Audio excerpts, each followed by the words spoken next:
kali ni transformasi. Pakai seluar yang aku dah beli tu, kita biasa ada. Sebab dilahirkan memang dah macam ni kan. So senang lah buat kerja. Betul senang lah buat kerja, tapi Tak nak memang tengok. pastilah.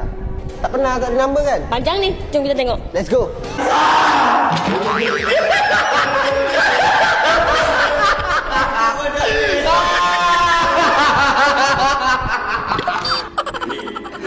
Bodoh nak tengok.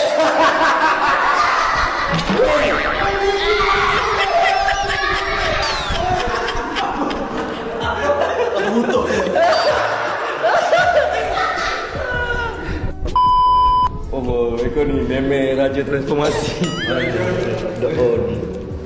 Oi, boleh minum lagi gitu. Nama. Nama. Nama. Okay, alright, sila perkenalkan diri anda. Nama Farid Kontraktor. Nama saya Sabrina. Sabrina apa? Nama panjang. Sabrina Selun. Kita orang buka selun. Kita ada selun.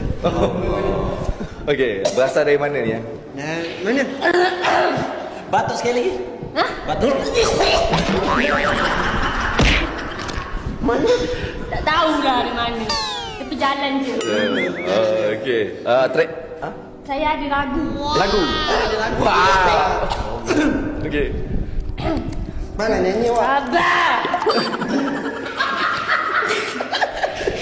Ku berlayar lautan, tidak bertepi.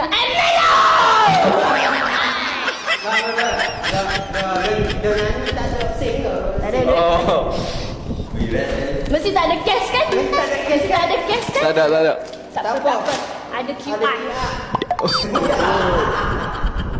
Ui. Mantap lah. Wah. Okay, trademark apa trademark? Itulah trademark. Oh, tu trademark. Ada QR tu trademark lah. Ada QR. Nyanyi ada QR. I see. Payah buat gitu. Lepas tu you. Oh, okay. Baik. Aisyah, Ya. ni kalau ada watak-watak macam alah-alah terselekeh gini, first aku ambil mu Aisyah. Kena.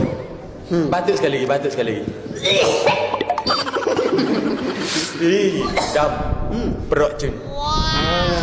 DIY. Dewa Aku jujur kaya masuk dua orang ni aku tak kenal dia siapa. Aku nampak, bentar tak? Apa yang aku nampak pada mula-mula untuk nama apa? Dia Sabrina. Bibir. Tak ada macam bebek je. Betul tu. Over lips. Oh, dia lebih kera. Asli ni. Besar kau bebek. Besar saya daripada Lok Sulon. Ni memang ni aku nampak mata Aku tak nampak dalam benda lain. Wah. Tapi apa pun aku boleh ayat Sabrina dan juga apa? Farid Kontraktor. Farid Kontraktor. Mu ni memang raja transformasi ya. Mu dua orang ni bila digabungkan balik raja transformasi ya. Okey. Amanda. Saya rasa Hot ni paling ikut tema sebab dengan karakter Hot dia bawa. Tambah-tambah lagi Sabrina tu agak menakutkan. Kalau dia suka gitulah. Dengan prop dah. Tak nak. Mu ada sisi mak. Ngelak. Ngelah.